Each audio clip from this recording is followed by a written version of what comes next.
Amigos, a quarta-feira amanheceu pesada para o torcedor do Fortaleza.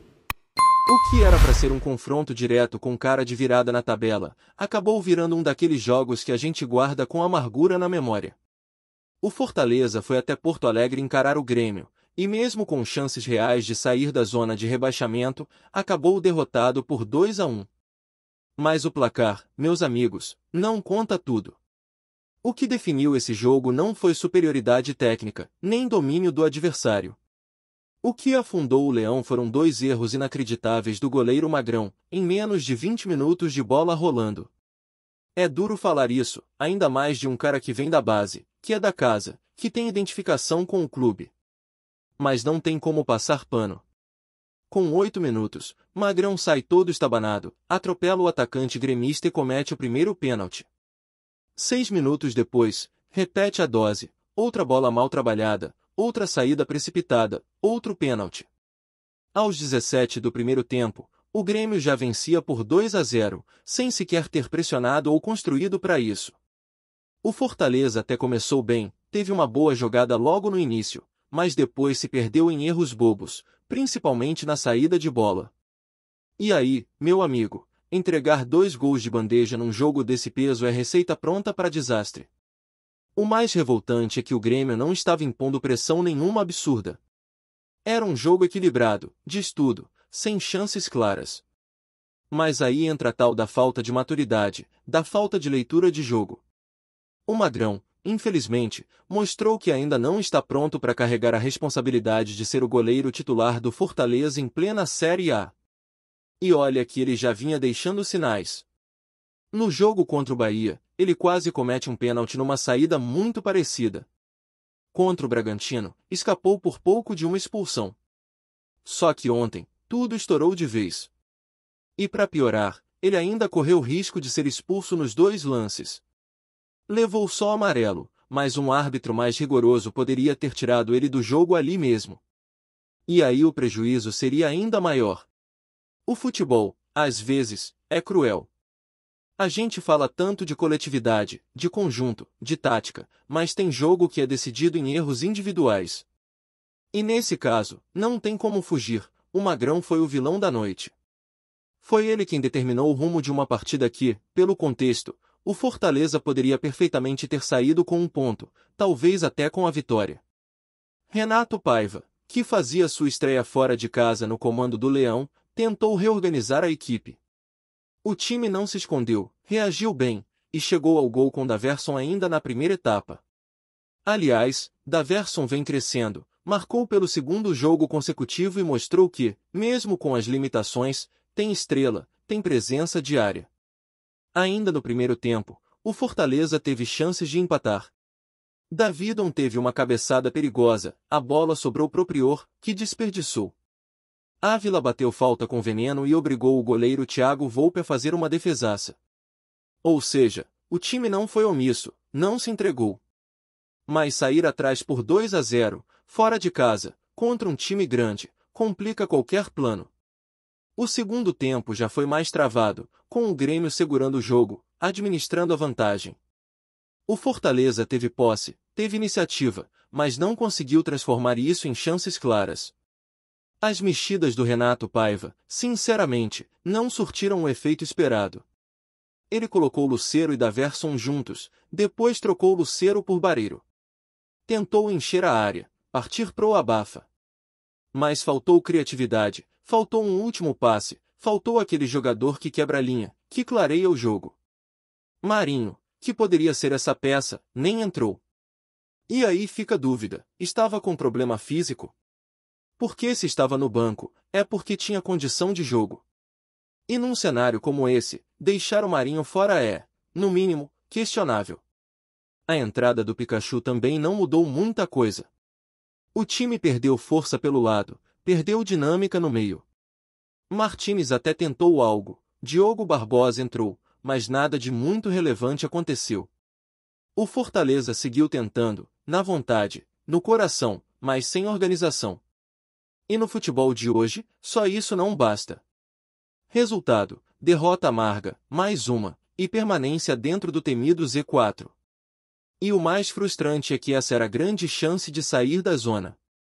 Se vencesse o Grêmio, o Leão ultrapassaria o próprio tricolor gaúcho na tabela. Agora, a distância aumentou, 6 pontos de diferença entre os dois. O que era um jogo de 6 pontos virou um buraco ainda mais fundo.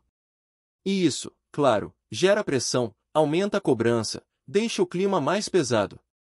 Na coletiva, Renato Paiva até tentou amenizar. Falou que não gosta de individualizar, que os erros são coletivos. Que o time começou até bem, mas depois se desorganizou. Disse que viu evolução, que viu caráter, que o grupo não se entregou, mesmo após levar 2 gols tão cedo. E ele tem razão em parte. De fato, o Fortaleza teve personalidade, reagiu, lutou.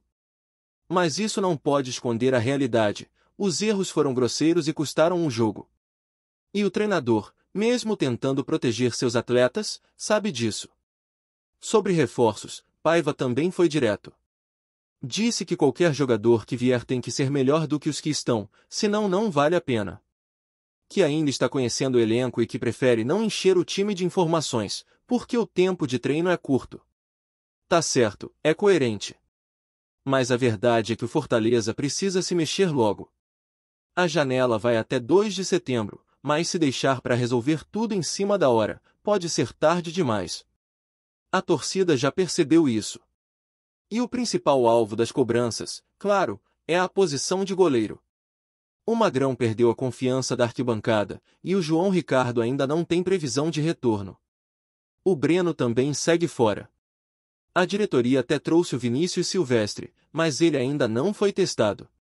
E agora, depois da atuação desastrosa do Magrão, não dá para manter o garoto como titular. Tudo indica que contra o Corinthians, no domingo, o Silvestre terá sua chance. E é bom que agarre com força, porque a situação é crítica. E por falar no Corinthians, o jogo de domingo virou mais uma decisão.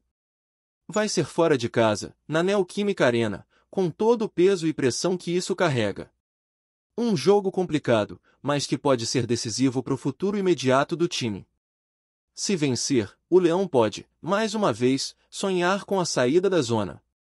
Mas para isso, vai precisar de muito mais do que entrega. Vai precisar de organização, de acerto, de cabeça fria.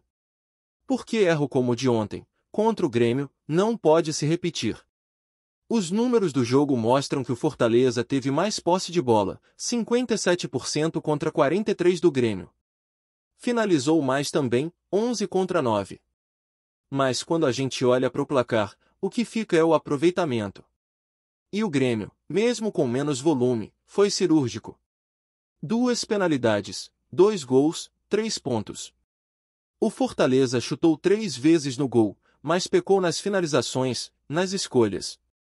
Teve mais escanteios, 24 faltas cometidas, ou seja, lutou, correu, mas foi ineficiente. E isso, no fim das contas, é o que determina o destino de um time no campeonato. A postura do time até melhorou em relação a jogos anteriores. Contra o Bragantino, por exemplo, o time teve mais garra. Contra o Bahia, iniciou bem. Mas ainda falta constância. Falta saber se defender melhor, evitar os erros bobos. Já são 11 jogos seguidos sofrendo gol. Com essa média, é impossível pensar em escapar do rebaixamento. Renato Paiva vai ter que corrigir isso com urgência. E além do goleiro, a diretoria precisa olhar para outras carências. O meio de campo carece de um camisa 10, um articulador de verdade. Desde a lesão do Pochettino, a função ficou órfã. Hoje, só temos Prior e Kevin Andrade, que nem relacionado foi pro jogo contra o Grêmio. E o Prior, apesar da qualidade, não vive bom momento. Ontem, não foi bem. Assim como Herrera, que apesar de ter participado do gol, ainda está longe de render o que se espera. O entrosamento ainda é baixo. A química entre os setores não flui. E quando a criação não funciona, o ataque sente, o jogo trava. Outro ponto que incomoda é a demora nas mexidas.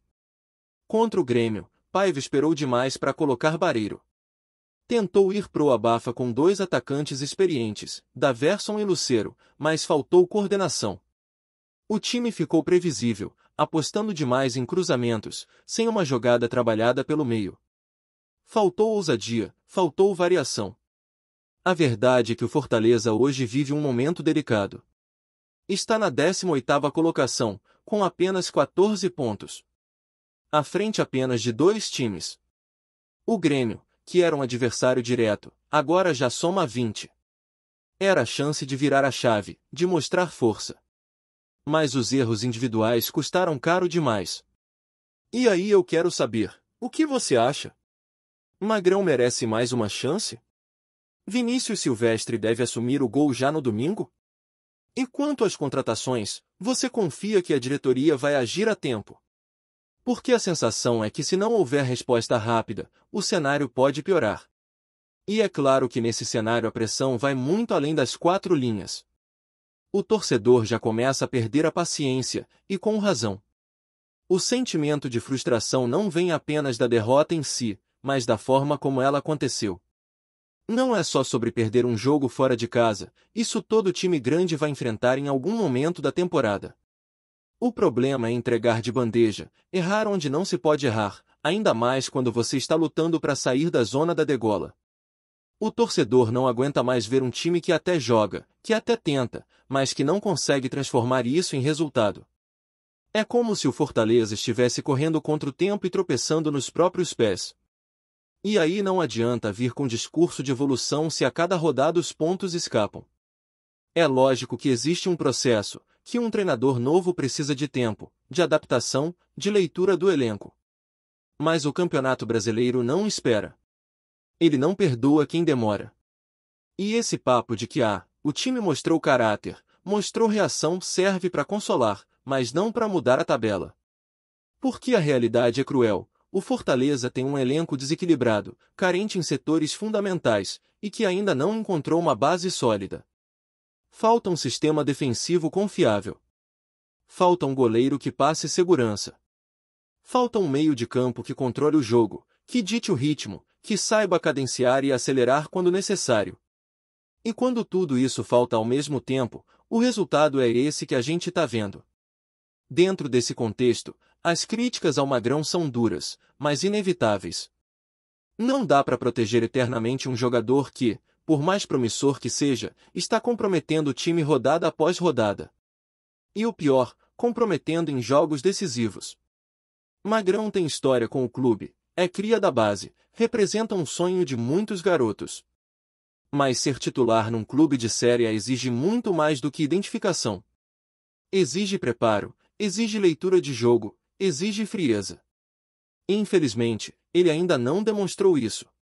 Contra o Grêmio, ele não só comete 2 pênaltis infantis, como poderia ter deixado o time com 1 a menos logo no início. Isso é inadmissível. E manter ele como titular daqui para frente seria insistir num erro que já mostrou suas consequências. Por isso, a expectativa em cima do Vinícius Silvestre cresce. Mesmo que seja uma incógnita, mesmo que venha de atuações discretas por onde passou, a verdade é que hoje ele representa uma mudança. E o torcedor quer isso, mudança. Quer ver tentativa, quer ver atitude.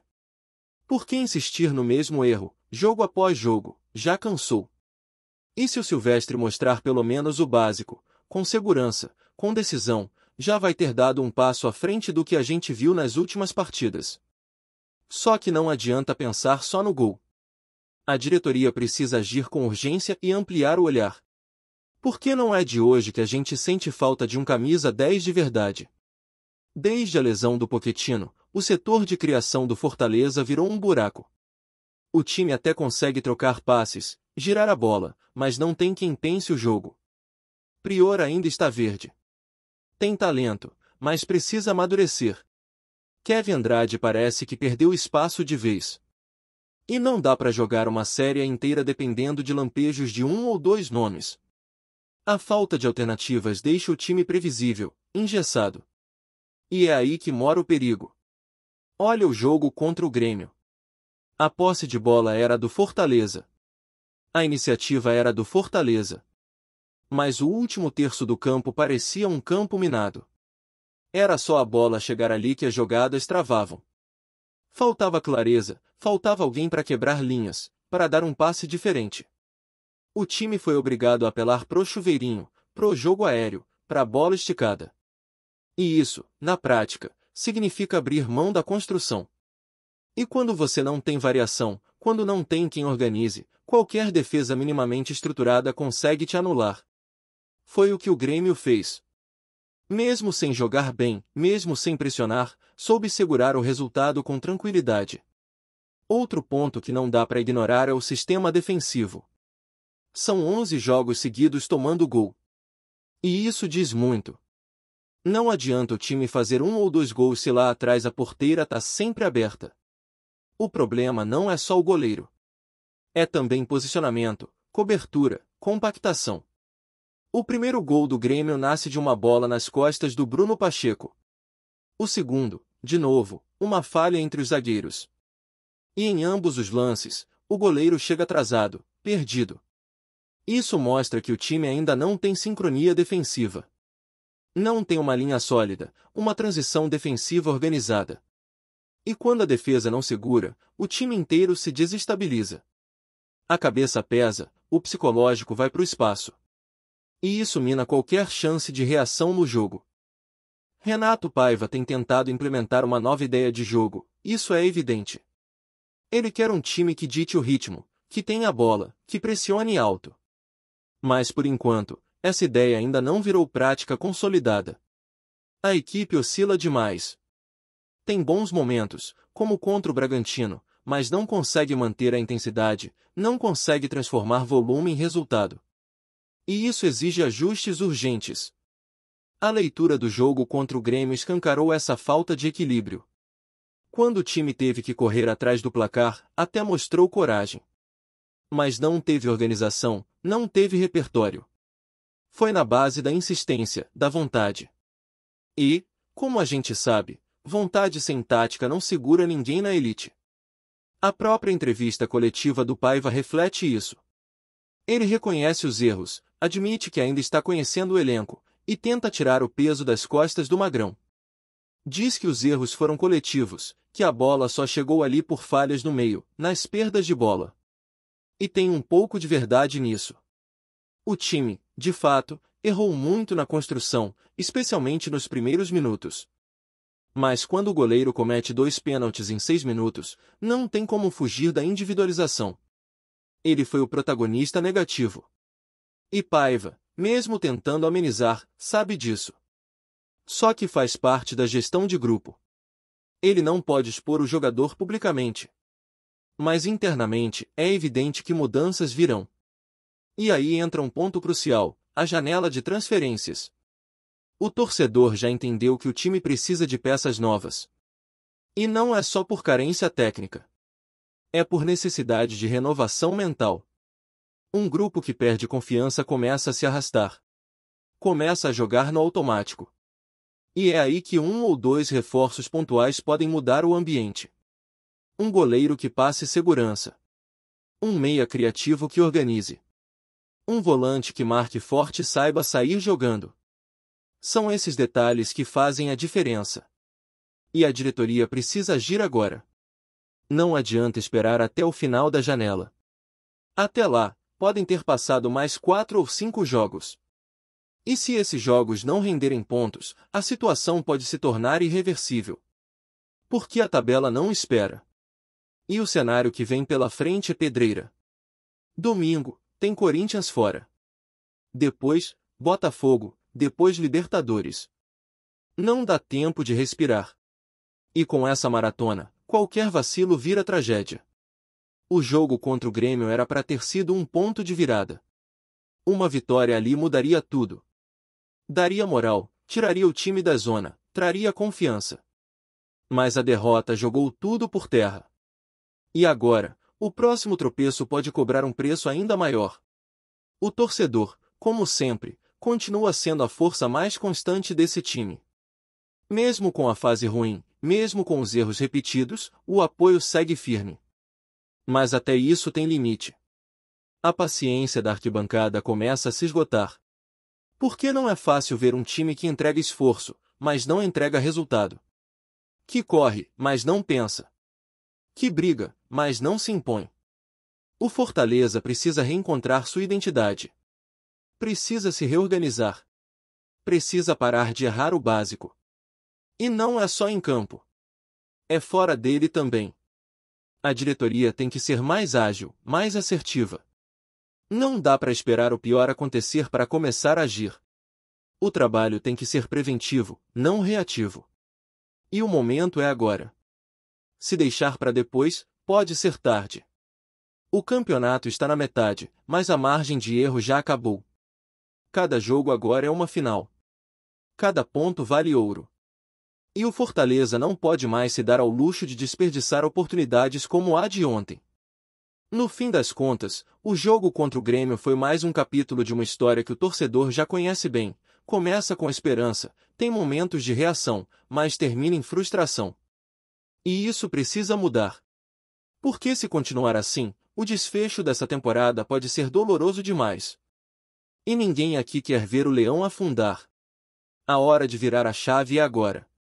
Porque se o time não der resposta já contra o Corinthians, a pressão só vai aumentar. E aí, meus amigos, vai ser difícil segurar. Gostou da informação? Deixe seu like, compartilhe com os amigos e comente sua opinião sobre o que está rolando no esporte. Quer saber mais sobre seu time favorito? Continue acompanhando o Nordeste Sport News. Nos bastidores do futebol brasileiro, um rumor que vem ganhando força agita o mercado esportivo e promete mexer com as estruturas do Fortaleza Esporte Clube. Fontes próximas ao clube e ao meio empresarial revelam que Ronaldo Nazário, o fenômeno, estaria disposto a colocar bilhões na mesa para adquirir a Sociedade Anônima do Futebol, SAF, do Fortaleza. A notícia, ainda não confirmada oficialmente, tem movimentado torcedores, analistas e até mesmo dirigentes de clubes rivais, que acompanham atentos o desenrolar dessa possível negociação. Ronaldo, ícone mundial e um dos maiores atacantes da história do futebol, tem ampliado seus investimentos no esporte nos últimos anos, principalmente através da aquisição e gestão de clubes. A entrada do fenômeno em um clube com a grandiosidade e o potencial do Fortaleza seria um movimento estratégico de grande impacto para o futebol do Nordeste e para o cenário nacional como um todo. Embora ainda não haja uma confirmação formal, as conversas nos bastidores indicam que o empresário está disposto a investir pesado, com valores que podem ultrapassar a casa dos bilhões, para garantir o controle da SAF do clube. O Fortaleza, que nos últimos anos tem se destacado pela ascensão meteórica no futebol brasileiro, consolidando-se como uma força competitiva na Série A, seria o alvo perfeito para um investimento dessa magnitude. A ideia de Ronaldo não seria apenas adquirir o clube, mas transformar o Fortaleza em um gigante nacional, ampliando sua infraestrutura, potencializando categorias de base, e buscando títulos que possam colocar o time no patamar dos grandes clubes do Brasil e da América do Sul. A torcida, sempre apaixonada e crescente, vê com olhos atentos essa possibilidade que pode revolucionar o clube. Apesar do entusiasmo, há cautela entre os dirigentes do Fortaleza e seus principais investidores atuais. A venda da SAF implica em mudanças profundas na gestão e no comando do clube, o que naturalmente gera incertezas e discussões internas. Além disso, o valor anunciado por Ronaldo, embora impressionante, deve passar por uma série de avaliações jurídicas, financeiras e estratégicas para que a operação possa avançar. Fontes indicam que o fenômeno estaria disposto a manter parte da diretoria atual para assegurar uma transição tranquila, mas com liberdade para implementar suas próprias ideias e projetos. O mercado da bola está sempre em ebulição, e a possível entrada de Ronaldo no futebol cearense certamente provocaria uma série de reações. Outros clubes da região e do país observam atentamente os passos dessa negociação, cientes de que o impacto econômico e esportivo pode ser significativo. A presença de um investidor com tamanha experiência e capital pode trazer à tona disputas acirradas por talentos, reforços e maior visibilidade para o Fortaleza, que até então vem conquistando seu espaço principalmente com um trabalho sólido e planejamento. Obrigado por assistir ao Nordeste Sport News. Se você quer estar sempre atualizado sobre o que acontece no futebol do Nordeste, inscreva-se no canal e junte-se à nossa torcida. Até a próxima, e que venham mais vitórias para os nossos times!